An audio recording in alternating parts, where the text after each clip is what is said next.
एक बार की बात है। एक गांव में सोनिया नाम की लड़की रहती थी। सोनिया बहुत ही गरीब थी। उसके पास खाने के लिए भी पैसे नहीं थे। एक दिन सोनिया अकेले बैठी होती है। तभी उसकी सहेली रानी आती है और सोनिया से बोलती है, अरे सोनिया, इतनी उदास क्यों बैठी हुई है? क्या हुआ?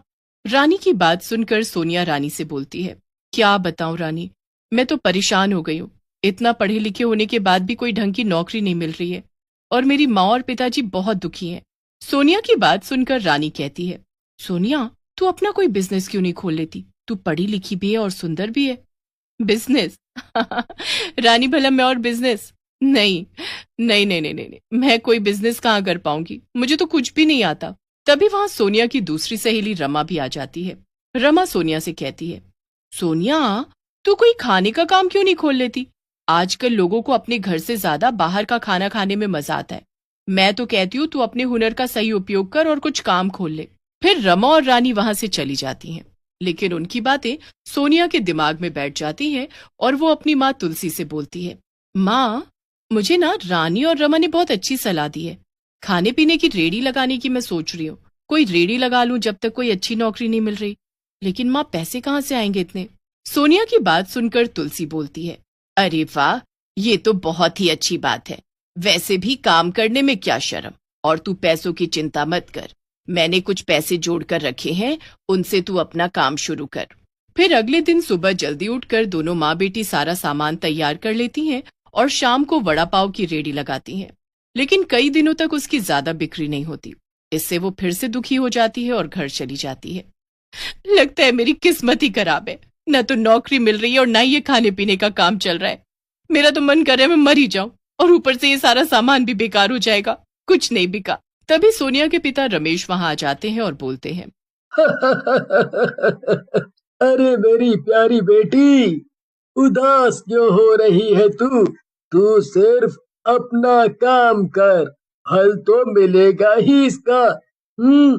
और रही बात इस सामान की, तो सड़क के किनारे कितने भूखे लोग हैं, हम ये सब उनमें बांट देते हैं। फिर तीनों मिलकर जाते हैं और सब वड़ा पाव गरीबों में बांट आते हैं। अगले दिन सोनिया फिर से रेड़ी लगाकर बैठी होती है। तभी वहां कुछ लोग आते हैं और उसके हाथों का वड़ा पाव खाते हैं।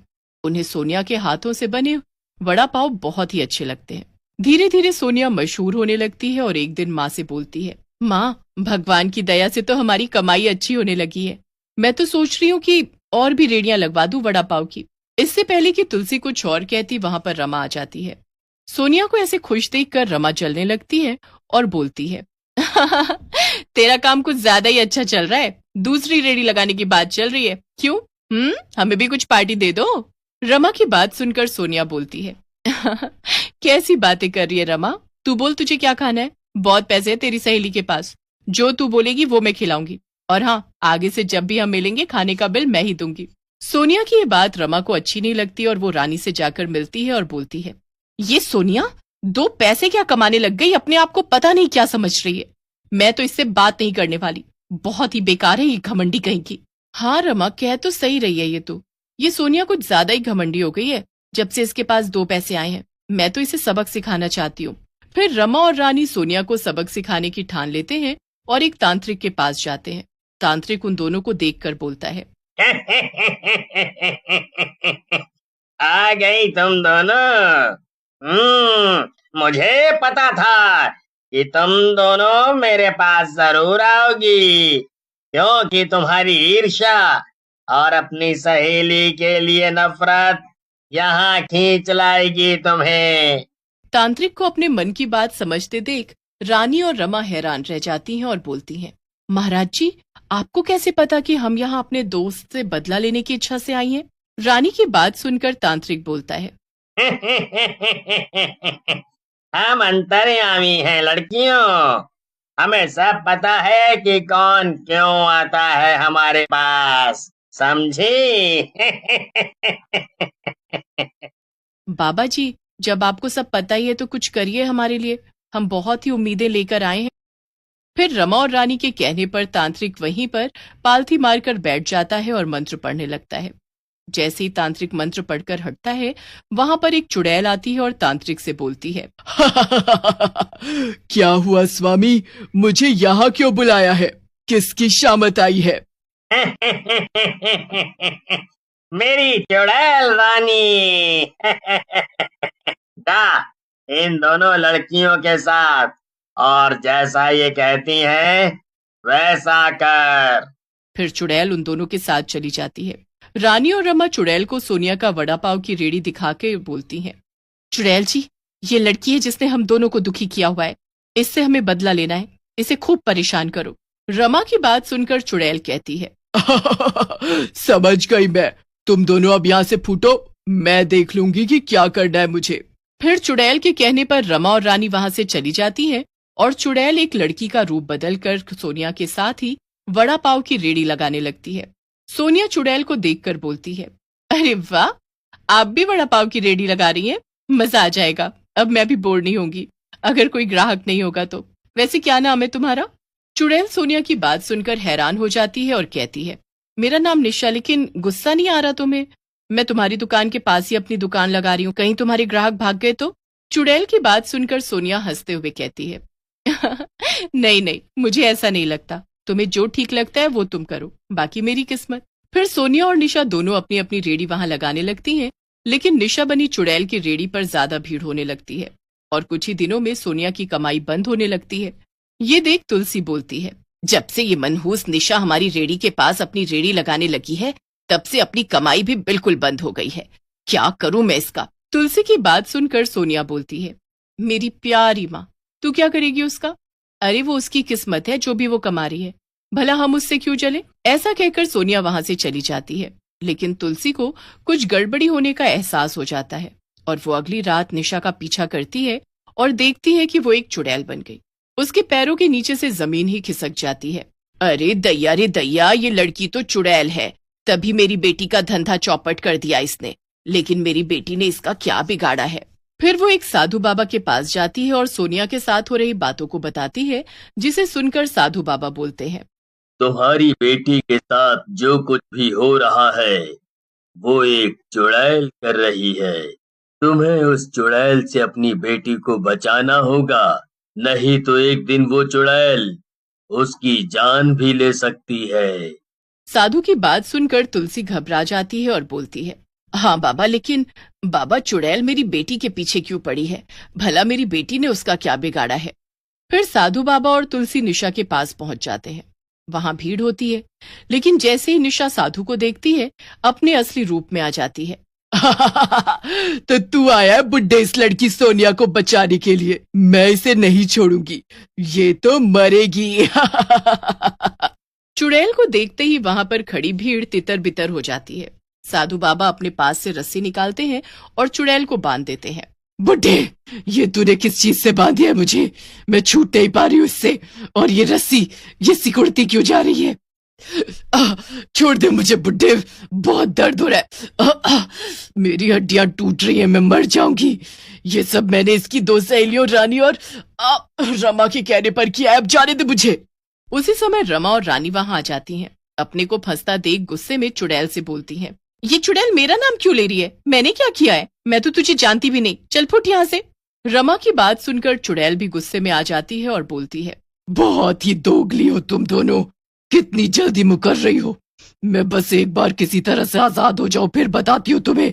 चुड़ैल की बात सुनते ही साधु बाबा उसे आजाद कर देते हैं। चुड़ैल आजाद होते ही रमा और रानी को पकड़ लेती है और बोलती है, तुम दोनों बहुत सयानी बनती हो ना, चलो मैं तुम दोनों को चुड़ैल लोक में ले जाकर सयानी बनाऊंगी। इससे पहले कोई कुछ समझ पाता, चुड़ैल उन दोनों को लेकर वहां से गायब हो जाती है और सोनिया उसके बाद फिर से हंसी खुशी से अपना वड़ा पाव की रेडी लगाने लगती है। देखा सोनिया बेटी, इसीलिए कहते हैं कि किसी का कभी भी बुरा मत करो, बुरे किए की सजा जरूर मिलती है। बहुत समय पहले की बात है। एक बार एक जंगल के पास एक छोटा सा गांव था। उस गांव में एक पुराना टूटा फूटा महल था। उस महल में एक चुड़ैल रहती थी। रोज रात को गांव वालों को उसके रोने की आवाजें सुनाई देती थी। रोते हुए वो किसी का नाम लेके पुकारती थी। अरे राघव, कितनी ठंड पड़ रही है, चलो आग जला के हाथ पैर सेक लेते हैं। वे लोग आग सेक ही रहे होते हैं कि तभी उन्हें कुछ आवाज सुनाई देती है। अरे राघव, तुमने कुछ सुना क्या? ये कैसी आवाजें आ रही है? हाँ भाई, किसी के रोने की आवाजें लगती हैं। इतनी तेज तेज रो रहा है कोई। पर इस समय कौन हो सकता है जो इस तरह से फूट फूट के रो रहा है? तभी रोने की आवाज और तेज होती जाती है। वो चुड़ैल रोते हुए किसी का नाम ले रही होती है। अरे भाइयों, मैंने सुना है यहाँ कोई पुराना महल है, पर अब वो पूरा टूट चुका है और खंडहर बन गया है। वहाँ बरसों से एक चुड़ैल रहती है। लोग कहते हैं कि वह रोज रात को किसी का नाम ले लेके बहुत रोती है। अरे जीना भाई, क्यों इतनी ठंड में मजाक कर रहे हो? भला ऐसे भी कोई डराता है क्या? क्या ऐसे हो सकता है कि कोई बरसों से बस रोता ही रहे? अफवाहें हैं ये सब। नहीं श्याम भाई, जीना भाई सही कह रहे हैं। मैंने भी सुना है ऐसा कि बरसों पुरानी चुड़ैल उसी महल खंडहर में बहुत सालों से रह रही है। अरे भाइयों, मुझे तो बहुत डर लग रहा है। मेरी ठंड तो चुड़ैल का नाम सुन के ही भाग गई।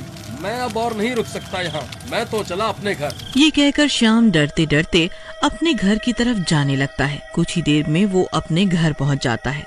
वहीं दूसरी तरफ जीना और राघव आग सेकते सेकते आपस में उस चुड़ैल की बात करने लगते हैं। भाई राघव, तुम्हें क्या लगता है वह चुड़ैल नाम लेके क्यों रोती है? पता नहीं भाई। तभी चुड़ैल और चिल्ला चिल्ला के रोने लगती है।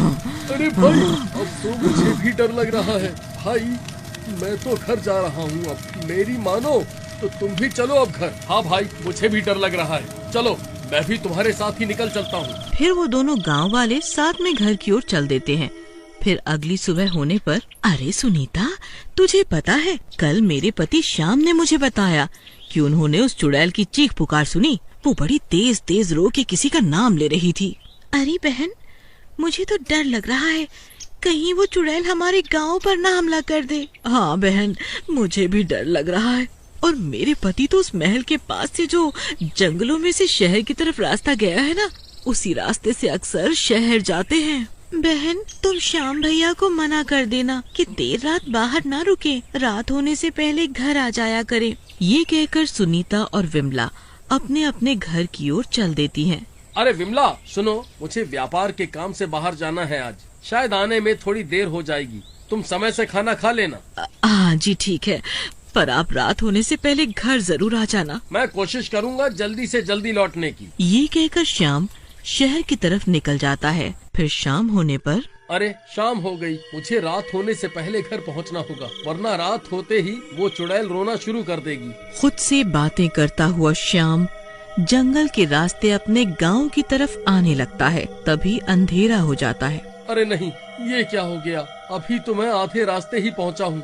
मैं बीच जंगल में अकेला हूँ। कैसे भी करके मुझे उसकी चीख पुकार शुरू होने से पहले ही घर पहुंचना होगा। ये कहकर श्याम जल्दी जल्दी चलने लगता है। वो कुछ ही दूर पहुंचता है, तभी चुड़ैल का रोना शुरू हो जाता है। श्याम बहुत डर जाता है। वो डर के मारे कांपने लगता है और डरता हुआ अपना बचा हुआ रास्ता तय करने लगता है। चुड़ैल को श्याम के पैरों की आहट सुनाई देती है। लगता है कोई मेरी चीख पुकार सुन के आया है। ये व्यक्ति मेरी मदद जरूर करेगा। वो उड़ती हुई जाती है और श्याम के सामने खड़ी हो जाती है। ये तो चुड़ैल लगती है। अरे मैं मर गया। कोई मुझे बचाओ इस चुड़ैल से, ये मुझे मार डालेगी। ए गाँव वाले, कहाँ जा रहा है? कब से मैं इसी दिन का इंतजार कर रही थी कि कोई इस रास्ते से रात को गुजरे तो मैं उससे मदद की गुहार करूं। मेरी मदद कर, नहीं तो मैं जिंदा नहीं छोड़ूंगी। अरे चुड़ैल जी, मैंने आपका क्या बिगाड़ा है? मुझे जाने दो। मुझे तेरी मदद चाहिए अपने गुनाहगार को सजा देने के लिए। श्याम बहुत डरा हुआ होता है, पर क्योंकि चुड़ैल ने अभी तक उसे कोई नुकसान नहीं पहुंचाया होता, इसलिए उसे वो चुड़ैल बुरी नहीं लगती और वो उससे पूछने लगता है। आपको किसी की क्या जरूरत? आप तो खुद ही सर्वशक्तिशाली हो। आपका कोई कैसे कुछ बिगाड़ सकता है भला? मेरे साथ धोखा हुआ था, जिसकी वजह से मुझे अपनी जान से हाथ धोना पड़ा और मैं चुड़ैल बन गई। ऐसा क्या हुआ था आपके साथ चुड़ैल जी? बहुत वर्षों पहले मैं भी आपकी तरह आम इंसान ही थी। मेरी नई नई शादी हुई थी, पर मेरे माँ बाप बहुत गरीब थे, इसलिए वे दहेज में कुछ दे नहीं पाए थे। इसलिए मेरे पति लोकेश व मेरी सास मुझसे नाराज रहते थे। आगे क्या हुआ? फिर एक दिन मेरी सास मुझे कहने लगी कि या तो मैं अपने बाप से दहेज के पैसे और गहने लेकर आऊं, या फिर हमेशा के लिए घर छोड़कर अपने मायके चली जाऊं। मैंने दोनों ही बातों से इनकार कर दिया तो गुस्से में मेरे पति ने मुझे बहुत मारा मुझे। ऐसा कोई कैसे कर सकता है अपनी पत्नी के साथ? शादी में प्यार और इज्जत होनी चाहिए, ना कि ऐसे कुटिल भाव। बहुत गलत किया आपके पति ने आपके साथ। फिर आगे क्या हुआ? अगले दिन फिर यही बातें हुई और मैंने फिर से जाने से मना कर दिया, तो मेरे पति और मेरी सास ने मिलकर मुझे बहुत पीटा और पीटते पीटते मेरी जान ले ली। अब उसी बदले की आग में मैं पल पल जलती रहती हूँ और दर्द से रोती रहती हूँ। तो ये महल आपका ससुराल था पहले, और आपके पति और सास कहाँ गए अब? हाँ, ये महल ही मेरा ससुराल था पहले। मुझे मारने के बाद वे दोनों मेरी लाश को यहीं सड़ता छोड़कर शहर में बस गए। पर मैं आपकी मदद कैसे कर सकता हूँ? यहाँ चुड़ैल श्याम को अपनी आप बीती सुना रही थी और वहीं दूसरी तरफ विमला हैरान परेशान थी कि अभी तक श्याम घर क्यों नहीं पहुँचा। घबराई हुई विमला दौड़कर राघव के घर जाती है। राघव भैया, देखिए ना, श्याम अभी तक घर नहीं आए। अरे बहन, इस समय श्याम कहाँ जा सकता है? वे सुबह ही शहर गए थे व्यापार के काम से और बोल के गए थे कि वे शाम तक आ जाएंगे, पर अभी तक नहीं आए। मुझे बहुत घबराहट हो रही है। अजी, शहर का रास्ता तो उस महल के पास जंगल से निकलता है। अजी, इस समय कौन अपनी जान जोखिम में डालेगा? विमला, मैं तुम्हारे पति की लापरवाही के चलते अपने पति की जान जोखिम में नहीं डालने दे सकती। तुम यहाँ से अभी के अभी चली जाओ। अरे नहीं बहन, ऐसे न बोलो।